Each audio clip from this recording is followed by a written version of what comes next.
Now, one of the questions I get asked the most is where do you enter your trade? To be honest, that's the wrong question, right? Because by the time I click buy or sell, I've already spent most of my time analyzing the market, right? So today in this video, I want to show you exactly how I built a trade from scratch, from my daily bias all the way to my entry. All right. So in order to find that, right, we need to talk about a few things. So first and foremost, what do? I always zoom out. What is the meaning of zoom out, right? Basically, if this is a 1 minute, right? If this is a 1 minute shot, I always zoom out, meaning not just zoom out like that, but zoom out into a higher time frame, right?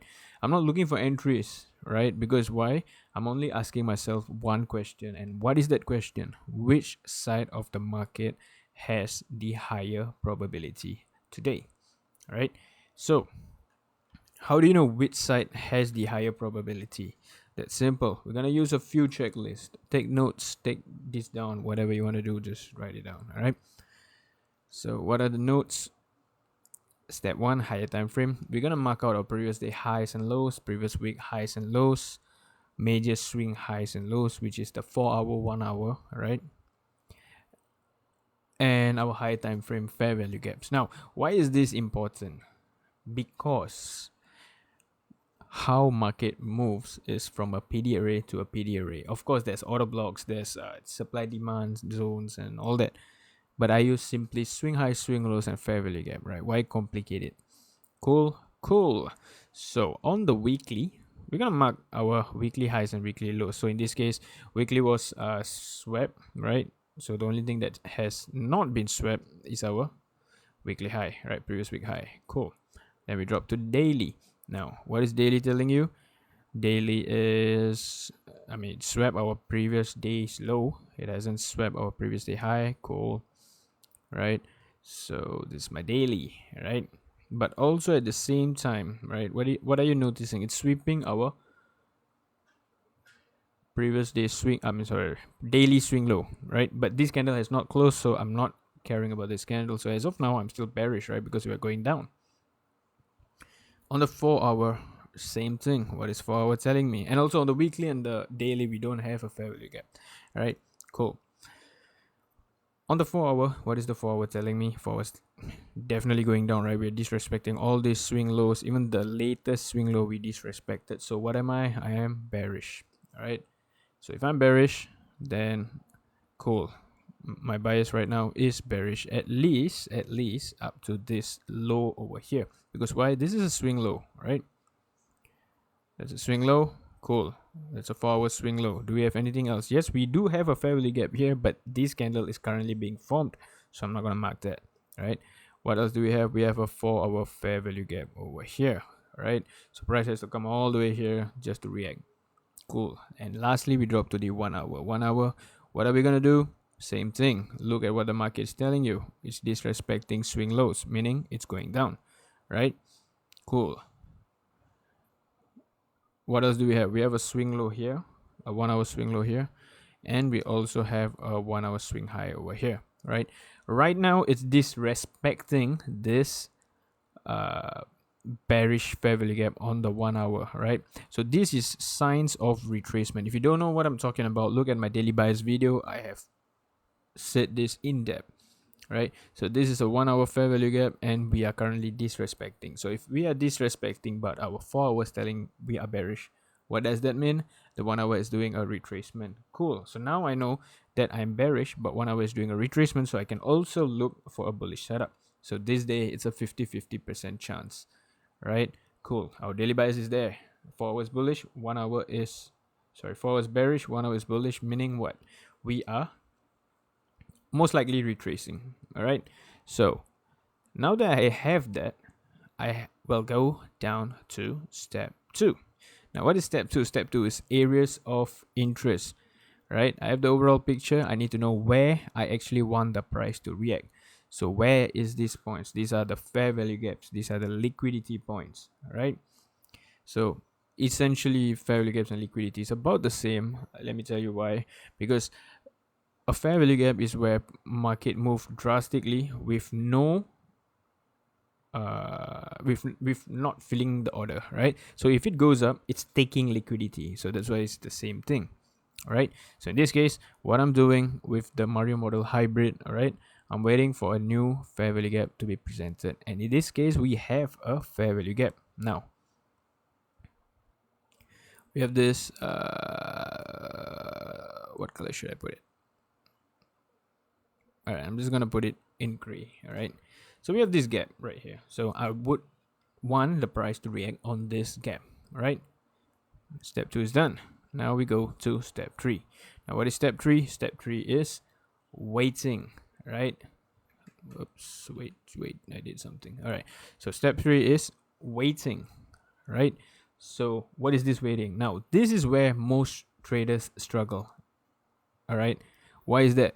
Because this is what I've already done in the market. But now that I'm showing you, it's going to be fast. But when it's happening live, right, it's going to take ages. Right? It's going to take ages, right? And when it takes ages, all this comes into play. FOMO, fear of missing out, because you're scrolling on TikTok or scrolling on YouTube live or anything, and you're seeing traders taking trades, and you'll be like, wait, why am I not taking a trade? Right? Maybe you lost a trade in the earlier session, and then you're taking revenge trading, right? And just because others are trading, as I said, FOMO, right? You want to trade too, right? When nothing is happening, good, don't trade, because trading isn't about making something happen. It's about waiting for the market to come to you, right? So in this case, what I'm going to do, I'm going to drop to the 1 minute. I'm going to wait for the market to come to me, right? Now the market came to me. Cool. At this point, as you guys know, the entry, right, confirmation, right? So this is where confirmation come into place. Price tapped my area of interest, right? Next, this is where I become interested. Cool, because I have a sweep of liquidity into the fair value gap. I have an SMT. Now let me show you the SMT. Again, on the left is NQ, on the right is ES, right? So as you can see here, we have a 2 candle SMT right over here, right? Where one is going down and one is going up. Maybe let me make this line in red so it's easier. Cool. So we have this 2 candle SMT. What else do I have? I have my CISD, right? So I have a CISD, which is the high over here. Sorry, the down move. What am I talking about? The up move before the down candle happened, right? So this would have been my entry. Stocks below this, I would have aimed for a 1:2, right? Wait for a re-entry, which we got over here, right? But because of my rules, right, I have some rules in place, especially this. Let me just remove all this. If you guys want to take down my FIB settings, these are my FIB settings. All right. So one of my rule is, if I get a CISD break and before the retest, the price touches the 0.5. Dude, what am I talking about? My bad. All right. If the price touches the -1 level, my bad. If the price touches the -1 level, right, then I am not going to enter, right? Another rule of mine is what I said before, is that in this case, this is my 1:2. It's quite small, right? It hasn't, as you saw, right, when we draw our FIB tool, it's not even tapping the -2 level at here, right? So in that case, from my entry to my 1:2, the price should not tap the 0.5 before giving me a retest into my CISD, which is over here, right? So in this case, it tapped, so I do not enter. That is just my rule, all right? And what do you know? On this day, this was on the 8th of July, right? It did hit my 1:2, right?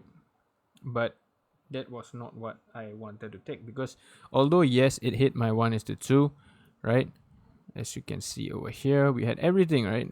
confirmation, blah blah blah, 1:2, and you would have been done trading, right?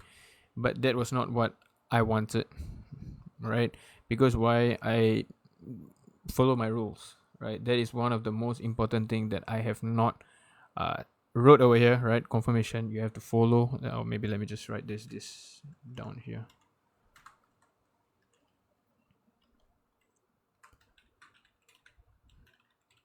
All right, follow your rules. Follow the rules that you have set for yourself. All right. So this is where my trade starts forming. All right. My rules are not into place. So I'm waiting for the next setup and all that. Now, step 5 is the last step, the entry. Now let me show you the real entry that I took on this day. All right. So exactly here. Yeah. So this was the entry. Right. Now you may ask me, right, that the price literally went all the way down from your fair value gap. Why are you even taking the trade, right? I'll show you in a while. So this is the SMT, right? This is the SMT. Now, when this was happening, when the price was going down, my first thing that I do, I go back to the 15-minute, right, to see what is the price doing, right? In this case, the price was still, damn, bro. Wait, my bad. Let me go back a little. This candle was still reacting. It didn't even do this move yet. Let me go back a little, right? Where was it? It was here, right? At this point, right, the price wasn't even doing this move, right? So before this, I've already seen that, cool, I had a rejection on that fair value gap. So this on the 1 minute was moving up, right? So I was anticipating a rejection. Now, do this only when you are confident in a trade, right? If not, just take setups like that, the previous setup that I showed you, right? But it was moving higher, and I know that if this was a retracement, I want to capitalize on it, right? So I was waiting for a CISD, which is this, right? And as you know, we broke a little higher only, and in this case, I didn't need to actually wait for a retest of the CISD because it was super close to the break of the CISD, right? Again, simply I just aimed at 1:2, right? And as you can see, the price went all the way up, and this trade was literally what, a 10-second finding, 2-minute trade, right? So notice this, right? I did not rush it. I just played off what I've seen in the market. Now that is called discretion. Over time, right, when you're just trading your A plus setups like this, the previous setup that I showed you, right, you're gonna look at things like this that's happening in the market, and then you are gonna start using your own discretion, even though you know that it is against the rule, right? Trust me, it is against the rule, but you've seen this happen so many times that it goes down and then reacts. Look at what it's doing, right? I anticipated that this is gonna be a rejection because the previous one rejected, and the one before rejected. So this, I anticipated it's gonna be a rejection, and I played it out. And look at that. Even if you took the first trade with no rules, you would have still hit the trade. The second trade with the rules, you still hit the trade, right? Yes, I was breaking the rule. Why? Because I would have to see a rejection first and then enter, right? But in this case, I had SMTs. I had everything in line, right? So that's why I took the trade. So the entry itself took about 10 seconds, as I said, right? Everything before it took majority of my time, right? Because why? Finding the daily buys, where's the market going, what is my first presented fair value gaps, and all that, right? So this is why I always tell people trading isn't about finding entries, right? It's about building a good trade idea. Once you have that, everything will fall into place. Now in the next video, right, we're gonna share about one of the worst month that I've traded this year, right? And how we did in that month. So the next video we're gonna talk more on that, right? With that being said, I'll see you guys in the next video. Peace out.